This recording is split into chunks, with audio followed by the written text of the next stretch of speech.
Bienvenue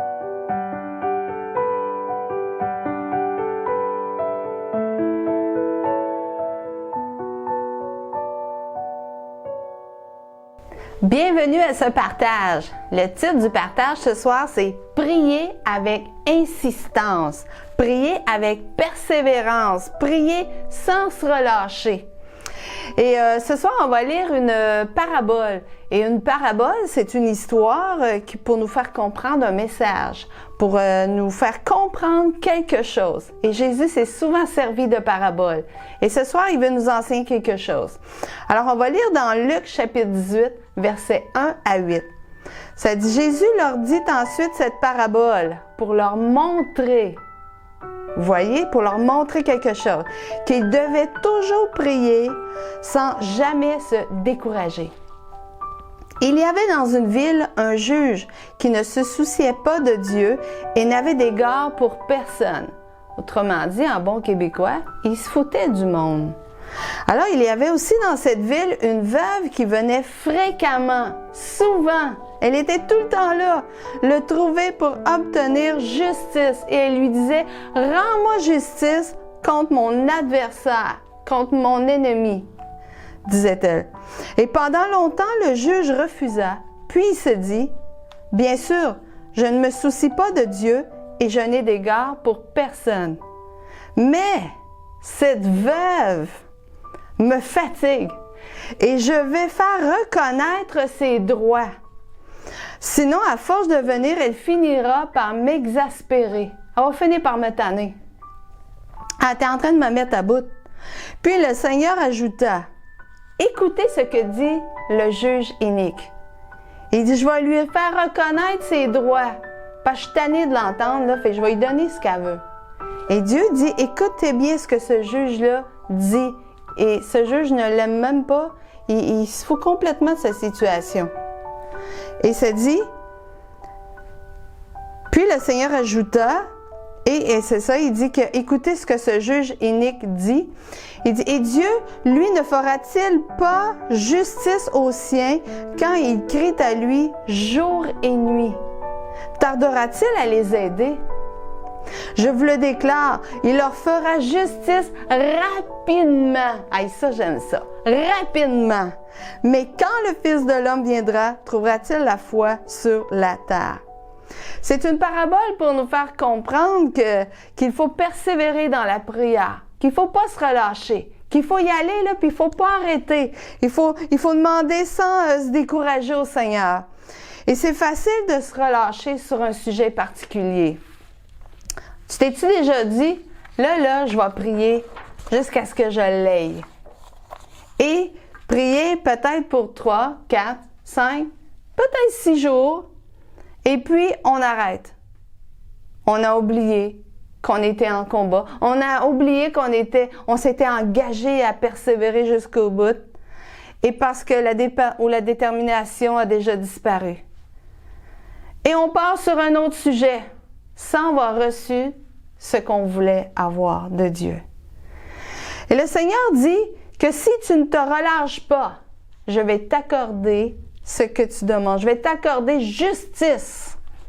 Et ici, la veuve demande justice. Elle ne demande pas n'importe quoi, mais justice contre son adversaire, contre son ennemi. On ne sait pas quelle injustice elle a vécue. On ne sait pas ce qu'elle a traversé. Mais ça dit que fréquemment, très souvent, elle était là, au pied du juge, pour lui demander justice. Elle lâchait pas le morceau. Elle dit, je veux justice. Et dans d'autres versions, ça dit que le juge a dit, je vais lui faire justice parce qu'elle vient toujours me casser la tête. Qui veut dire qu'elle était tout le temps là et ça m'agaçait. Elle venait me tanner tout le temps. Et le Seigneur te dit, écoute bien l'histoire et fais la même chose avec moi. C'est ce que le Seigneur est en train de nous enseigner. Fais la même chose que cette veuve. Viens vers moi. Et parfois, on peut penser que le Seigneur il est tanné de nous entendre. Non, il n'est pas tanné. Il dit, fais la même chose que cette veuve. Viens vers moi et tende-moi. Moi, je me tendrai pas, mais je vais te donner, je vais te faire justice. Va à la cour suprême. Va à la cour du Dieu Tout-Puissant. Et on va lire dans Matthieu chapitre 11, verset 12 qui nous dit « Depuis le temps de Jean-Baptiste jusqu'à présent, le royaume des cieux est forcé. Et ce sont les violents qui s'en emparent. » Le violent, c'est celui qui persévère. C'est celui qui est là tous les jours et qui est là et qui veut aller chercher ce qu'il veut, ce qu'il a besoin. Et il ne faut pas arrêter. Est-ce que tu as subi une ou plusieurs injustices dans ta vie? Et je crois qu'on en a tous vécu. T'es-tu fait voler tes enfants par l'ennemi? Est-ce que l'ennemi t'a volé tes finances? T'es-tu fait voler ta santé? T'es-tu fait voler un héritage? T'es-tu fait voler ton enfance? Est-ce que ton adversaire, l'ennemi, t'a volé quelque chose? Veux-tu récupérer ce qui t'appartient? Alors va vers Dieu avec ferveur et persévérance à tous les jours pour que Dieu te fasse justice. Dieu te donne la permission. Il raconte cette parabole pour t'enseigner comment le faire.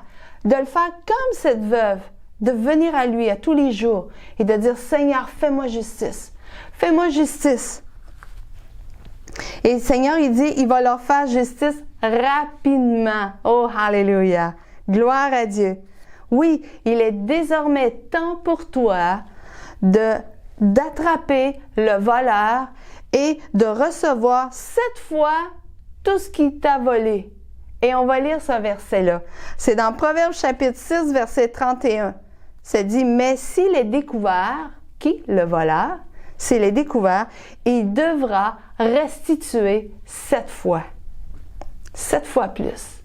Et il te donnera tout ce qu'il a dans sa maison. » Alléluia! Quel merveilleux verset! Eh bien, tu as le droit de réclamer. Il devra te remettre 7 fois ce qu'il t'a pris. Ici, Dieu parle et dit dans Malachie 3, 11, « Pour vous, je menacerai celui qui dévore, celui qui mange tes choses à toi. Il ne vous détruira pas les fruits de la terre. Il ne détruira pas ton travail, ce que tu as sué à la sueur de ton front, ton travail, ce que tu as gagné. Il ne détruira pas les fruits de ton travail. Et la vigne ne sera pas stérile dans vos campagnes, dit l'Éternel des armées. Toutes les nations vous diront heureux, car vous serez un pays de délices, dit l'Éternel des armées. Alléluia. Demande justice à Dieu. Récupère tes bénédictions. Récupère tes enfants. Récupère ta santé. Demande justice. L'ennemi t'a volé quelque chose? Demande justice. Dieu t'encourage à être comme cette veuve, à prier Dieu pour qu'il te fasse justice, pour récupérer ce que l'ennemi t'a volé. Alors, si tu te rends compte maintenant, après ce partage, que oui, pas Dieu, mais l'ennemi m'a volé. Dieu m'a volé peut-être ma santé, m'a volé peut-être mes finances, un héritage, m'a volé ma carrière à cause de ma santé. J'ai perdu ma carrière peut-être à cause de la santé. Et peut-être que tu te rends compte que l'ennemi t'a volé. Et tu t'as juste accepté ça, puis ça a passé comme ça. Mais Dieu dit, prie, viens vers moi et demande justice. Et on va prendre un temps, et si tu te rends compte que l'ennemi t'a volé quelque chose, je vais prier pour toi. On va fermer les yeux et on va demander justice à Dieu. Alléluia. Père éternel, au nom de Jésus, on vient devant toi. Je te présente ton enfant au trône de ta grâce, Seigneur. Seigneur, je prie que tu fasses justice à ton enfant. Que si l'ennemi lui a volé quelque chose, eh bien que tu lui ordonnes de remettre 7 fois plus que qu'est-ce qu'il lui a volé. Oui, Seigneur, on te demande justice maintenant. Je te demande de faire justice dans la vie de ton enfant, afin qu'il puisse récupérer sa santé, qu'il puisse récupérer ses enfants, qu'il puisse récupérer son travail peut-être, qu'il puisse récupérer un héritage, ses finances. Mais Seigneur, fais-lui récupérer. On te demande justice, oh Dieu. C'est au nom de Jésus que je prie. Dans le nom de Jésus. Alléluia. Amen et Amen. Et on va terminer avec un chant. Et là-dessus, je vous souhaite une belle semaine et que Dieu vous bénisse abondamment.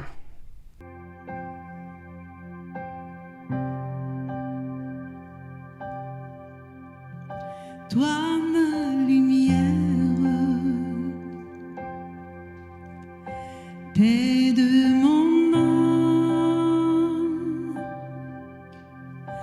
toi seul me sauve, toujours tu es là. Toi, ma lumière, de mon âme, toi seul me sauve, toujours tu es là, mon espoir, mon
destin, ton salut, mon refuge, tout est en toi. Ta victoire, mon espoir, ton chemin, mon destin, ton salut, mon refuge, tout est en